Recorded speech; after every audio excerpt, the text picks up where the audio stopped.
Hello, welcome back to our bookshop in Tring. I'm Ben Morehouse. So we've got a lovely author interview today. We're talking to the brilliant Nina Stibbe. She came to prominence with her fantastic book Love Nina back in 2014 and won numerous awards with that, and it's sold millions of copies. Her latest book is called Reasons To Be Cheerful. This was out last year in hardback and this year in paperback. Very fortunate to have a wonderful chat with her, and she's talking to Jamie Fewery. Thanks very much, Ben. Today, for our bookshop in Tring, we are joined by the author Nina Stibbe, who is the probably best known for her memoir told through letters, Love Nina, and also her recent novels, Man at the Helm, Paradise Lodge, and the latest one we're going to be talking a bit about today is Reasons To Be Cheerful, which is also the winner of the 2019 Bollinger Wodehouse Award. Hello, Nina. Hello. How are you? I'm fine, thanks. It's quite early to be doing a Zoom for us, isn't it? It is very early. Thanks very much for taking the time to talk to us today. I think probably the book we'll talk most about today is the latest one, Reasons To Be Cheerful, and this is the third book that has this character Lizzie Vogel in it, who was also in Man at the Helm and Paradise Lodge, and it kind of charts her upbringing, and it's a very, very funny look at her life and the things that impact it. Do you just want to tell us a bit about this book in particular and the series so far? So we're talking about Reasons To Be Cheerful, the latest book. Yes, yeah, and sort of Lizzie and how we've got to this point in the previous books as well. Well, as you said, it's the third novelisation of my life. And what happened was the first book, Love Nina, that you mentioned, had come out or was coming out with Penguin, and Penguin asked had I got anything else, in a drawer already written. And I sort of had. I'd got the first of this trilogy, the book called Man at the Helm. And I'd always thought I couldn't really publish it because it was so autobiographical. I thought, well, I can't really because I'm revealing perhaps too much about my family. But anyway, I then didn't care at all about that and handed it over. And that book is a family story, but it ends when Lizzie Vogel, the me character, is probably 10, maybe 11. And I loved writing it so much, and people loved her, Lizzie, so much that it seemed obvious to continue. So I then wrote the next one, which followed Lizzie's progress from we then did make a little jump, and then she's 15 and she's left school and she gets a job and she has some adventures. And then the same again, I wrote the third one, which is the one we're talking about a bit today, Reasons To Be Cheerful, which took Lizzie from the age of about 16, well, maybe 17, to where I, Nina, left Leicester to move to London. And then we had Love Nina. So it was a way of kind of catching up with myself. Does that make sense, Jamie? I'm not sure it does. No, that makes absolute sense. And so do your story and Lizzie's story interact? How much do they interact? Like, how much is borrowed from real life into fiction for the books? Is it quite true? Or? Lots. It's very true. It's likely disguised, and some of the things that are fictional are just practical things. So, for instance, when Lizzie Vogel was growing up, she had a sister and one brother at the same age as her. But in real life, I had two brothers. But then because my mum kept having more babies, I had to make those two into one because it was too many characters. And that was really hard because they're very different boys in real life. They were very, very different. And it was difficult to blend them because one was, very arty and interesting and philosophical, and the other one was sort of football mad. So I've got this rather strange character that's had to endure through the books. And I say things like, he was like two boys. It was very hard to manage that, but yes, very autobiographical. And does that impact kind of the voice that the book is told in? We were just talking before we started the interview proper that I first became aware of your writing around the time Love Nina was coming up. I was working in publishing at the time. It was a very big, I'd say, like, certainly within publishing, like a phenomenon, because it was in that world and people were talking about it loads because it was so funny and true and people could recognise some of the characters. I remember a friend of mine used to sit at our desk quoting some of the Alan Bennett bits in Alan Bennett's voice, but that writer's voice, it feels really consistent between Love Nina and in these novels. Is that just your natural way of writing in letters, fiction, whatever you kind of turn your hand to? Well, it's a really interesting question, because Love Nina, I didn't write it as a book. It was just real letters that existed. So I'd written those letters aged from about 20. I'd written to my sister, and only my sister was supposed to ever read those letters, and they were very personal and real. I'm not saying they were entirely true, because I'm sure I was gilding the lily and selling her my amazing new life in London. But when Penguin got hold of those letters and published them, it was a shock to me that that voice, my real voice, had worked in that way. And so what I did was I went back to other old stuff that I'd been writing over the years. I mean, I started writing seriously when I was probably about 23 or something, when at my Polytechnic we did a course called Autobiography and Fiction, and I wrote a bit of autobiography in that course, during that course, and handed it in as an essay. But I didn't write in my real voice at all. For 20 years I didn't, because I thought it wasn't good enough. I thought, that's just too easy. I sort of wrote in the style of other authors that I liked. I didn't deliberately do that, but when I look back at bits of writing, I can detect, Edna O'Brien, and I mean, I can even detect the Catcher in the Rye guy. Salinger. It's really quite embarrassing. And then even in Love Nina, even in the letters that I was just writing to my sister, you can tell that at some point during the sort of, I think it's 3 years or something, 2 years maybe, I've read The Secret Diary of Adrian Mole. You can tell I've read that because the style of the letters changes to more kind of kooky observations.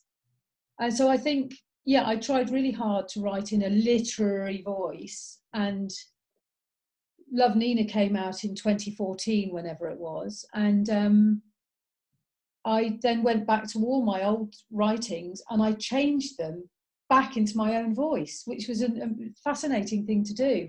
So I then wrote Man at the Helm, which I'd written a lot of, in my voice. And, Jamie, I love telling people this, because I think I don't know whether, did you do this when you were writing your first novel?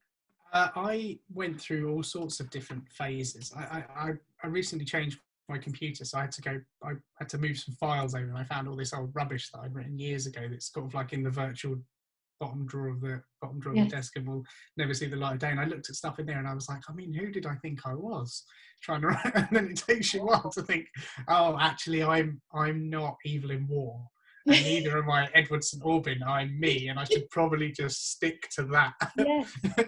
But isn't it wonderful that actually that voice is enough? This is what I learned, and not many people get the chance to find that out. I was sending these books to agents and publishers, and I was being rejected, but very nicely. I have to say, I didn't have a terrible time. Nobody was telling me to go away and never write another word. Agents were saying, this is great, we liked it, but just not quite enough. But then I had those letters published and people liked them, and it was just like being allowed to just be myself, which was great. And when I do talks at literary festivals and bookshops and things, I make sure I say this every time, if you're writing, at least try your own voice. It might not work, but if it does, I mean, how simple is that? Yeah, I think that's absolutely true. And I think so many writers, don't they? They go through that process of thinking admiration for another writer means you kind of start mimicking them, and and then I always had this thing when I used to work in bookshops and stuff, and whenever a novelist, their book came in and I read the back and it was like they're 26, I was like, oh my god, I'm never going to be published, because at the time I was still thinking, well, I might be Bret Easton Ellis even, maybe I'll give that one a shot, and yeah, it was it took a little while, but yeah, I think a lot of people go through a similar thing. So I just wanted to talk a bit about, you mentioned Sue Townsend there, and you know, there are, I absolutely love the Mole books. They are my favourite books of all time.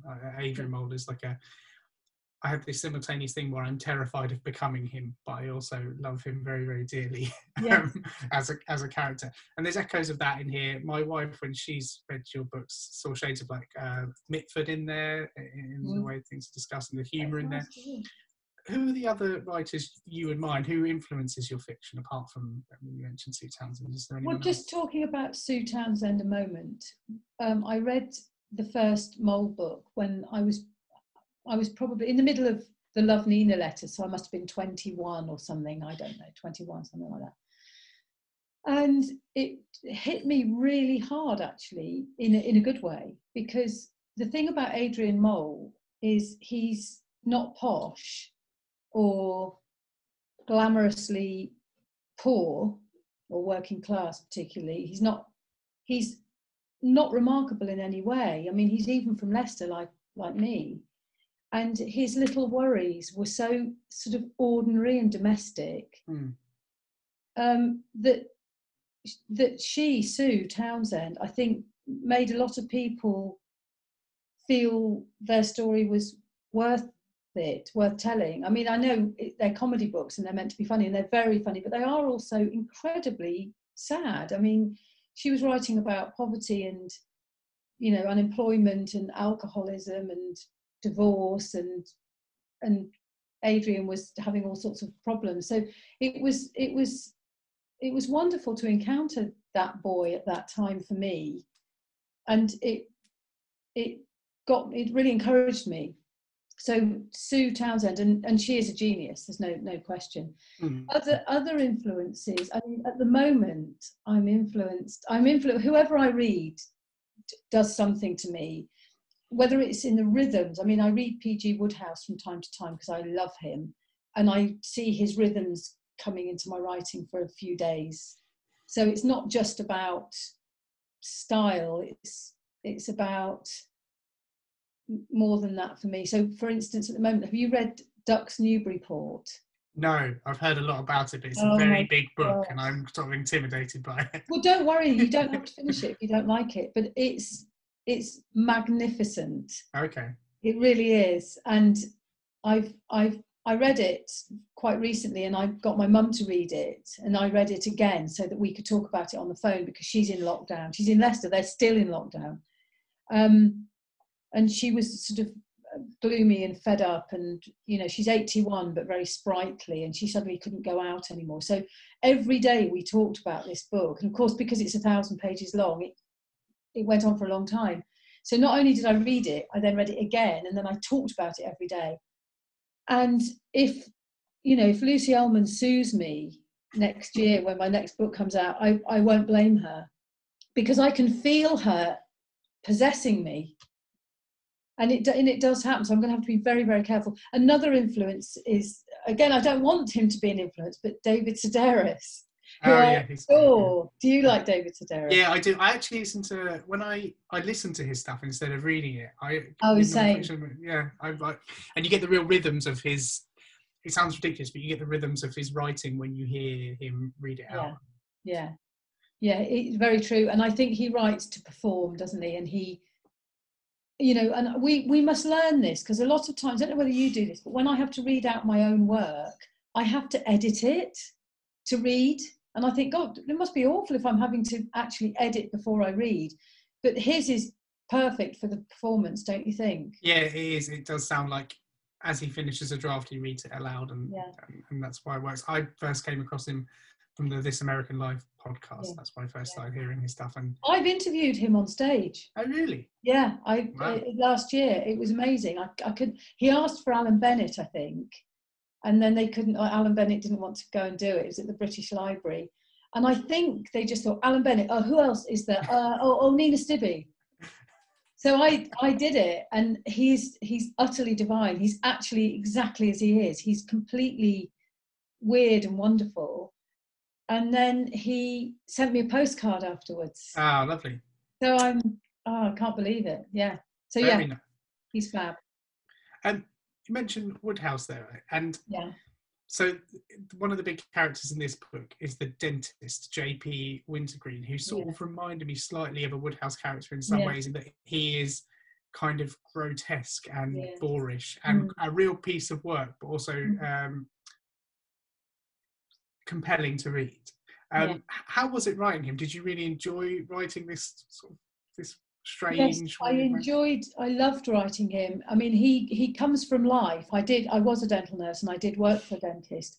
And you're too young to know that the sort of things that J.P. Wintergreen said and did was quite normal in the 70s and 80s, in the early 80s anyway. And he seems grotesque to you, but to me, you know, the world was full of blokes that said and did things like that. But I did enjoy writing him, and I remember speaking to my editor. I was in Amsterdam, and she just had the first draft of the book, and we'd arranged to have a quick chat on the phone, and I was in a hotel, and she said to me, Lizzie has got to stop hanging around with that racist.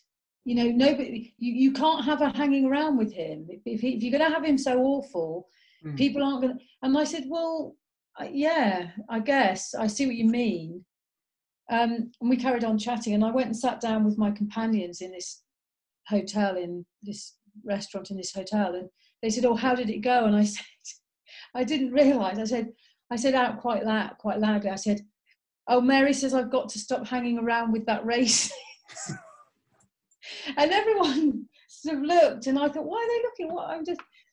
But there is that. I mean, he was quite real, and it was, you know, some of the things I wrote about that guy were very uncomfortable. I wrote that he wouldn't treat black patients because it was quite normal back then. I mean, I experienced this, that a dentist might say to a dental receptionist, the dental receptionist might say, will you treat this patient? They haven't got a dentist, they've turned up without an appointment. And the dentist might well say, you know, are they black? Or they'd say, are they coloured? And that would make a difference. And that was completely normal then. And so I felt it my duty to put stuff like that in this book. I'm writing from life. I felt I can't not say that. So in a comedy book, there's all this really uncomfortable stuff. But I don't know, you tell me, did it work? Was it bearable?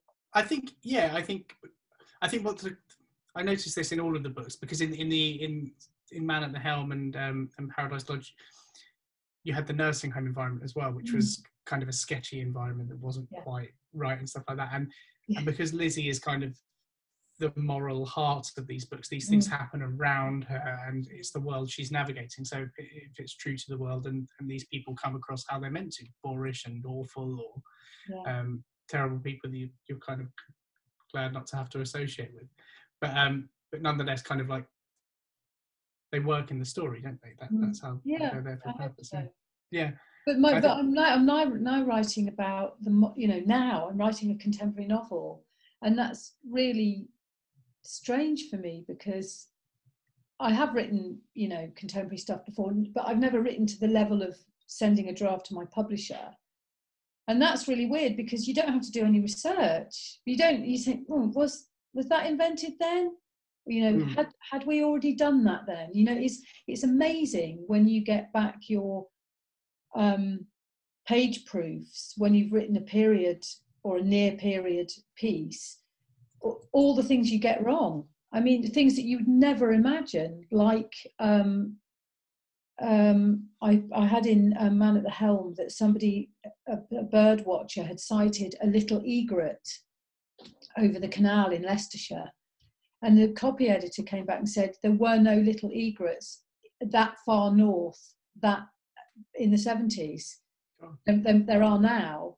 But just things like getting bird migration wrong. I mean, it's incredible. Yeah. So doing a contemporary, it's a doddle. Yeah, I can imagine. Yeah, I don't know where copy editors get all this like vast knowledge from. Oh, they're the best. I mean, why we don't make more fuss of them, I don't know. Yeah. They have saved my skin time and time and time again. Elkie Brooks didn't have a hit with Lilac Wine until 1979, and I've got it appearing in 78, so that gets sorted out. You know, I have Lizzie running off to the fair with a £20 note, and the copy editor saying, "You do realise how much money she's actually then got in her hand? In 1976, that would have been, you know, £4,000." Yeah. Type thing. Yeah, it's I've been caught with many things, getting the dates of Olympics and stuff like that. Stuff that's kind of really easy to Google that I've just written down and then carried on and forgotten about awful. it. Well, didn't somebody really famous? Who wrote Chesil Beach? Oh, Ian McEwan. Didn't he have a book starting with a Beatles song that wasn't released until the following year? Oh, really? Yeah. So we all do it. Yeah, of course. Yeah, God. Yeah. So while we're on character, the other character that always comes across in these books, particularly, is Lizzie's mother and her very, very, very, very complicated life. Do you see her as like a comedic character or a sad character? Because I think the mole comparison is really interesting there, in that there are people around Adrian who at times seem funny and at times seem very sad and very tragic, and she seems to balance those two things.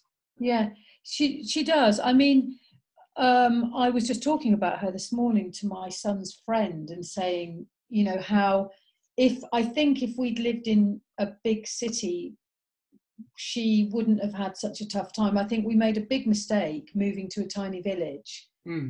And villages can be, you know, they can be tough places because you're very exposed. And so we all moved to this little village, and she was sort of driving the car in a bikini top with Bob Dylan playing, and people just didn't take to it.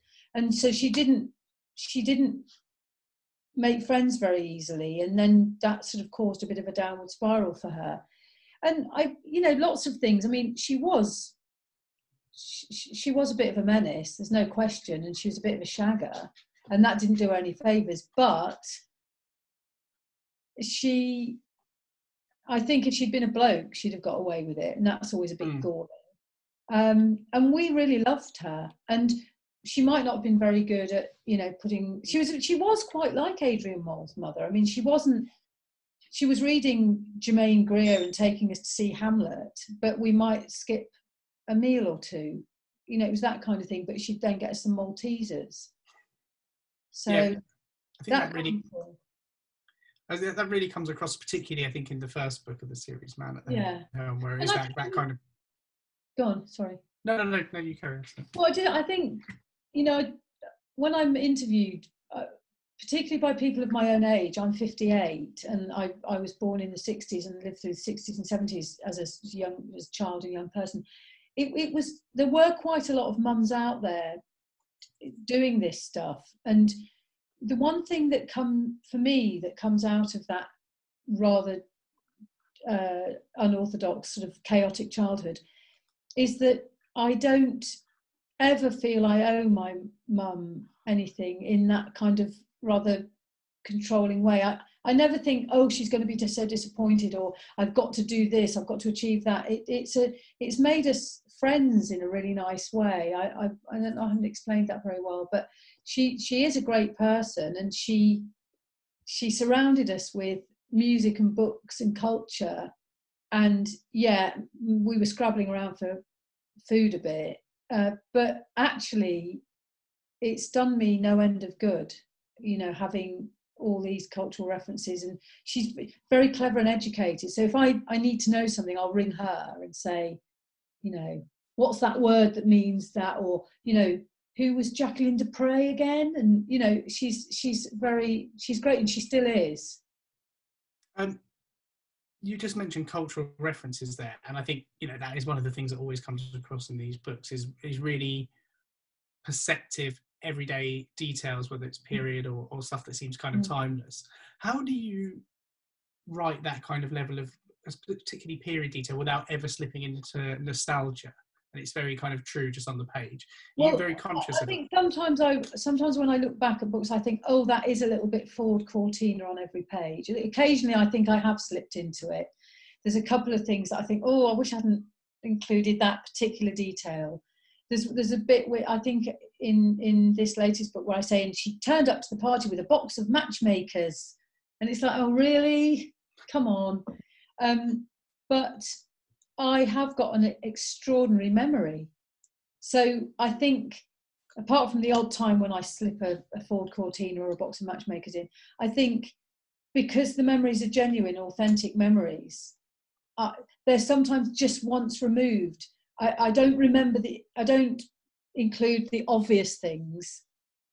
My son's deodorant. Because it's a real memory and I haven't Googled it or looked it up, it's never quite the thing that another writer might have in their book. So I'm being really, I'm patting myself on the back here, but I have got a very, very good memory. I've got a startlingly good memory that actually is embarrassing at times because people are troubled by the fact that I can remember things about them. And they're like, oh my God, how do you remember that? And I'm like, oh, sorry. And they think there's something wrong with me. I was thinking particularly, in the early part of the book, there's a discussion about different types of toothpaste that people prefer. Is it Tammy, isn't it?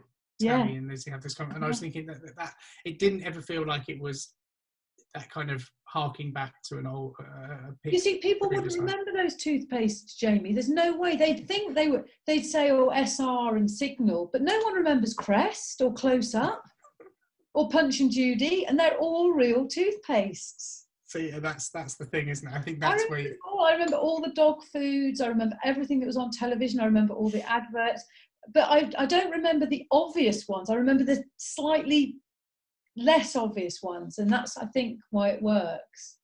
Yeah, I think it does. I think, and is there, speaking of that, when you're kind of looking at your own process, or if you're reading back on things, how do you know when something's funny when you're writing it? We talked about David Sedaris reads things out. Do you have like a sense of like, that's a good, I mean, it's not really jokes, is it? It's more kind of references or asides, but how do you know when something's funny? Because I laugh, it makes me laugh. And when Love Nina was coming out, I didn't know. I mean, I kind of knew it was funny because I remember reading the letters when we found them in 1999. We found them in my sister's, some of them in my sister's loft, and we did laugh when we read them. But I thought I was sort of laughing knowingly. I thought, I was laughing at myself. And so when it came out and it was sort of hailed as a comedy, success, I thought, oh, well, great, yeah, cool. But I hadn't written Man at the Helm to be funny at all. And my publisher deliberately didn't say this is a comedy. They just put it out and the blurb didn't say, comedy gold or anything. But the reviews that came in did say comedy. And I have had people saying to me, particularly in book clubs where you get lots of people who might not have read you and might not have chosen to read an author like me, they say, well, I didn't find it funny. I found it really sad, actually. So there. So there's that. I find that quite interesting. And I never try to write comedy, ever. If I try and write comedy, it just is awful. It just doesn't work. What will happen is I'll be writing a description of something, and then just a little extra thing will just come to me and make me laugh. So I put it in. But it's never in the planning, never ever in the planning. And not if you describe my books, the 3 novels that I've written or had published, you wouldn't know from the description that they were going to be funny. They don't sound like slapstick. I mean, one's a racist dentist who refuses, and the other one is a nursing home and people die. And the other one is a horrible, tragic, menaced, drunken mother in a village having sex with everybody. I suppose it's anyway. They just happen to be funny. I don't know. That's interesting, yeah. Because when you read them, they're not. It's not like joke after joke after joke, is it? No, It's more that the humour comes through situations or how people talk and the things they recognise in each other.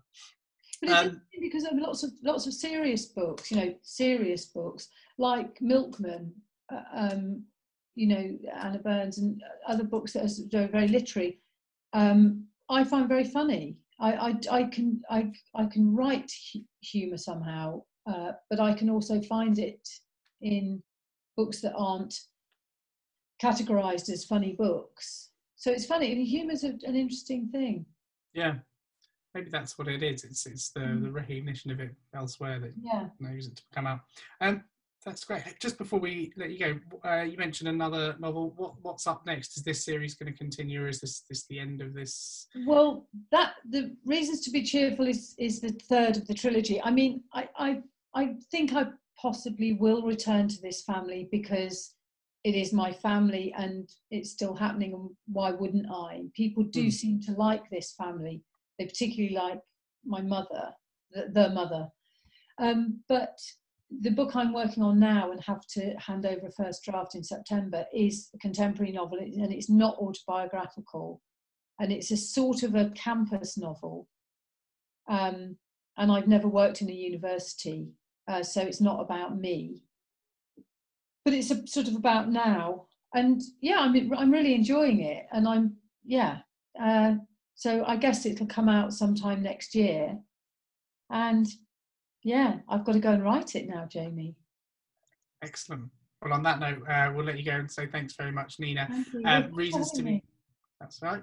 Reasons to Be Cheerful and Nina's other books are available at Our Bookshop in Tring. And that's back to you, Ben.